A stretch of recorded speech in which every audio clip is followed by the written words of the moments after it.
गुजरात के वलसाड़ ज़िले में रेलवे स्टेशन से कुछ मीटर की दूरी पर एक 19 साल की लड़की का शव मिलता है। शव के पास काले और सफ़ेद रंग की एक स्वेटशर्ट और एक बैग भी पड़ा हुआ था।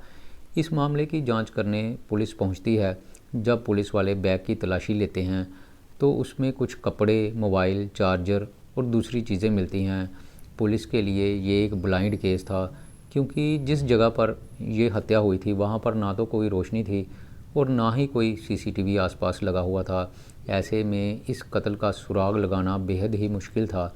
लेकिन पुलिस के पास सबूत के तौर पर शव के पास पड़ा हुआ बैग और स्वेटशर्ट थे, जिससे कि पुलिस ने अंदाज़ा लगाया कि ये किसी बाहरी शख्स का काम हो सकता है।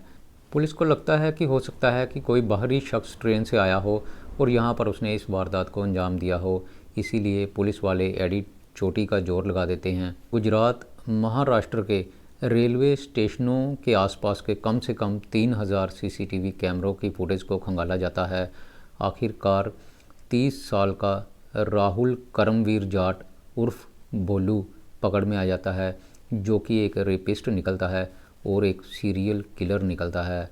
पुलिस के अनुसार राहुल ने अक्टूबर और नवंबर के महीने में 5 हत्याओं की बात कबूल कर ली है।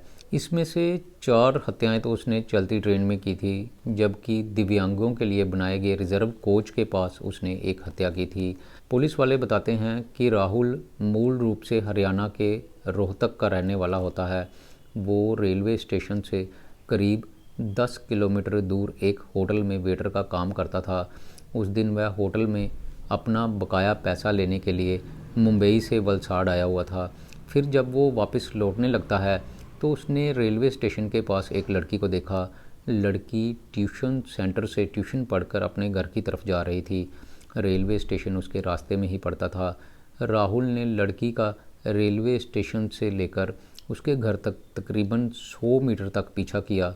फिर जब वो लड़की एक सुनसान जगह पर पहुंच जाती है तो राहुल उसको पीछे से पकड़ लेता है और खींच के आम के बगीचे में ले जाता है और उसके साथ रेप करता है और फिर उसको जान से मार डालता है। अपने कबूलनामे में राहुल ने कई चौंकाने वाले खुलासे किए हैं। उसने बताया कि उसने लड़की का 2 बार रेप किया था, फिर उसका गला घोंट दिया और उसके बाद वो रेलवे स्टेशन पर वापस लौट आता है। उसने वहाँ से एक फ्रूट ड्रिंक ली, एक दूध का पैकेट लिया। इन दोनों चीज़ों को पीने के बाद वो लड़की के साथ रेप करने के लिए दोबारा जाता है, लेकिन तब तक लड़की के परिवार के सदस्य पुलिस के सहित वहाँ पर पहुँच चुके थे। उनको देखकर राहुल झाड़ियों में छिप जाता है। थोड़ी देर बाद वो वहाँ से भाग जाता है, लेकिन जल्दबाजी में वो अपनी स्वेटशर्ट और अपना बैग वहीं पर छोड़ जाता है। उसके बाद अगले स्टेशन के लिए वो लोकल ट्रेन में सवार हो जाता है, जहाँ से कि उसने मुंबई जाने का प्रोग्राम बनाया था। पुलिस के अनुसार बैग में 3 जर्सी और 2 हाफ पैंट थे। इससे लगा कि शायद आरोपी रेलवे स्टेशन से आया होगा। हालांकि पुलिस को चुनौती इसलिए भी बढ़ जाती है क्योंकि उस समय रेलवे स्टेशन के पास सीसीटीवी कैमरे जो हैं वो वर्किंग कंडीशन में नहीं थे। इसलिए पुलिस ने अगले स्टेशन पर लगे हुए कैमरों के फुटेज देखे। तभी उन्हें गले में दुपट्टा डाले और ब्लैक वाइट स्वेटशर्ट पहने एक ब्लैक कलर का बैग लिए हुए एक शख्स जाता हुआ दिखाई देता है। सीसीटीवी फुटेज की जांच करने के बाद पुलिस को पता चलता है कि वो शख्स मुंबई से ट्रेन में वलसाड़ के वापी स्टेशन पर आया था। फिर वापी और मुंबई सेंट्रल के बीच हर स्टेशन की फुटेज को चेक किया जाता है और आखिर में उसको मुंबई के दादर स्टेशन के सीसीटीवी में देखा गया। दूसरी ओर मामले की जांच में जुटी गुजरात के नवसारी और सूरत जिलों की पुलिस टीमें उसके फ़ोटो के मिलान में जुड़ी हुई थी। जब नवसारी और सूरत जेल रिकॉर्ड के साथ उसकी तस्वीरों का मिलान किया जाता है तो उन्हें वहाँ पर कोई भी इस तरह का कैदी नहीं मिलता। फिर उन्होंने कैदियों के एक नेशनल डेटाबेस को देखा, वहाँ पर उसके फ़ोटो का मिलान हो जाता है। कैदियों की फ़ोटो से मिलान होने पर पता चलता है कि राहुल रोहतक के मोखरा खास गांव का निवासी है और इस साल मई में उसे राजस्थान की जोधपुर जेल से रिहा किया गया था। राहुल के खिलाफ हरियाणा, यूपी, मथुरा और राजस्थान के कई हिस्सों में लगभग 12 एफआईआर दर्ज की गई थी। पुलिस को ये भी पता चलता है कि राहुल का पिता मर चुका था और उसके माँ और भाई ने उसको घर से निकाल दिया था। वलसाड़ पुलिस के अनुसार बचपन में राहुल को बाएं पैर में पोलियो था। जब वो 5वीं क्लास में था तो उसने उस समय एक साइकिल चुराई थी। फिर उसने बड़े होकर ट्रकों से तेल चुराना शुरू कर दिया और ये उसकी आदत बन चुकी थी। साल 2018 से लेकर अब तक उसके खिलाफ यूपी, हरियाणा, उत्तराखंड और राजस्थान के पुलिस थानों में ट्रकों से तेल चोरी के 13 मामले दर्ज हो चुके थे। हरियाणा पुलिस के डोजियर के मुताबिक राहुल को सबसे पहले मथुरा से गिरफ्तार किया गया था। अदालत से बार बार जमानत लेकर बाहर आना, जेल जाना, ये सब उसकी एक पुरानी आदत बन चुकी थी। राहुल हर बार ट्रकों से तेल चुराता था और जेल चला जाता था। उस पर 23 जनवरी 2021 से लेकर 15 फरवरी 2024 तक अवैध हथियार रखने और डकैती के भी आरोप दर्ज हो चुके थे। पुलिस कहते हैं कि 24 नवंबर को गिरफ्तारी के बाद राहुल ने 4 लोगों की हत्या करने का जो है अपना अपराध कबूल कर लिया है।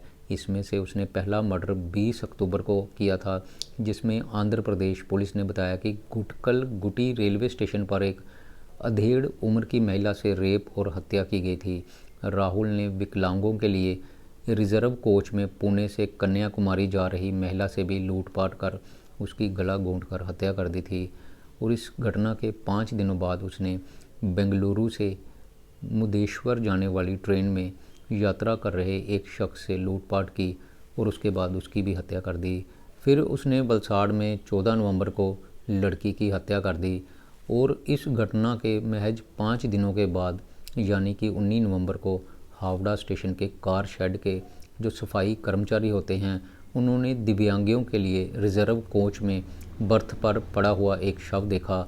राहुल ने उसकी भी हत्या की थी और उसको मारने से पहले उससे 10,000 रुपये लूट लिए थे और उसका सेल फ़ोन भी अपने पास रख लिया था।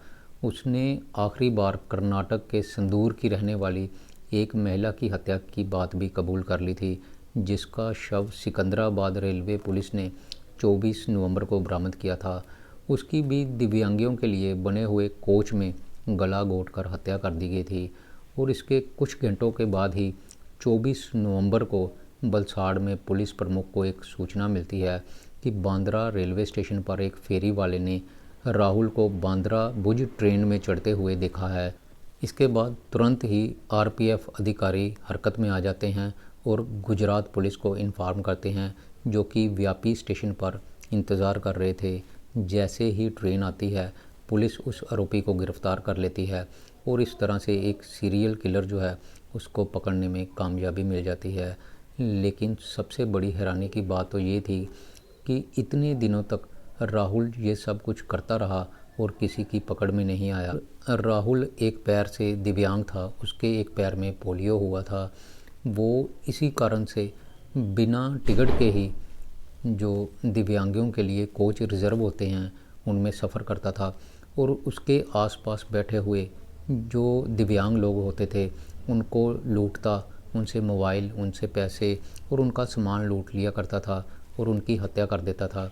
इसीलिए राहुल का शिकार होने वाले ज़्यादातर लोग दिव्यांग थे, क्योंकि वो दिव्यांगों के रिज़र्व कोच में ही सफ़र करता था। जिस समय राहुल को गिरफ़्तार किया गया था उस समय उसने 10,000 रुपये के जूते पहने हुए थे, लेकिन ये जूते भी उसने ख़रीदे नहीं थे बल्कि उसने किसी के चुराए थे। राहुल के मुंह को खून लग चुका था। उसको ये लगने लगा था कि अपनी ज़रूरतें पूरी करने के लिए वो किसी को भी लूट सकता था, किसी को भी मार सकता था और पुलिस उस तक कभी भी नहीं पहुंच पाएगी और उसकी इसी गलतफहमी ने उसको जेल की सलाखों के पीछे पहुंचा दिया। इन सब हत्याओं में सबसे ख़तरनाक जो उसने घटनाक्रम को अंजाम दिया था वो था वलसाड़ में रेप के बाद हत्या करने का। एक लड़की जिसकी उम्र सिर्फ 17 साल थी, वो पढ़ लिख कर कुछ बनना चाहती थी। अपनी कोचिंग सेंटर से वो वापस आ रही थी कि रास्ते में राहुल बैठा हुआ था स्टेशन के पास और उसकी नज़र उस लड़की पर पड़ जाती है और उसको खींचकर वो झाड़ियों में ले जाता है। उसको रेप करने के बाद वो दोबारा से स्टेशन पर जाता है, लेकिन उसका मन यहाँ पर भी नहीं भरा था।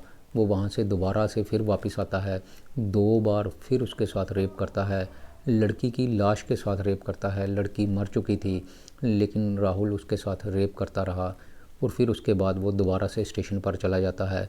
वहाँ से ड्रिंक्स पीने के बाद उसके दिमाग में ये बात दोबारा से आती है। वो फिर एक बार उस लड़की की लाश के साथ रेप करने के लिए उसी जगह पर पहुंचता है, लेकिन इस बार वो अपने मंसूबों में कामयाब नहीं हो पाता। उस समय लड़की के घर वाले पुलिस वालों को लेकर उस घटना वाली जगह पर पहुंच चुके थे और राहुल पुलिस को देखकर वहां पर झाड़ियों में छिप जाता है। तो दोस्तों, आप इस बात से अंदाज़ा लगा सकते हैं कि कितनी विकृत मानसिकता का इंसान रहा होगा ये राहुल।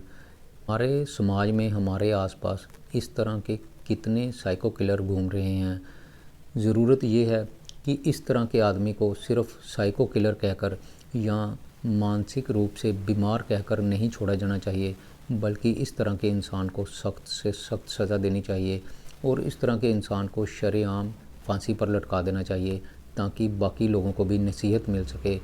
ये सीरियल किलर या इसको मानसिक बीमारी का शिकार बोलकर किसी भी तरह का इसको सज़ा में छूट नहीं देनी चाहिए।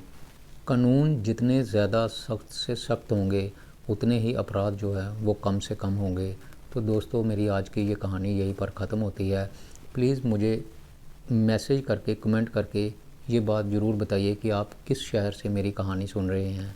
मैं फिर आऊँगा आपके लिए नई कहानी लेकर। तब तक के लिए नमस्कार।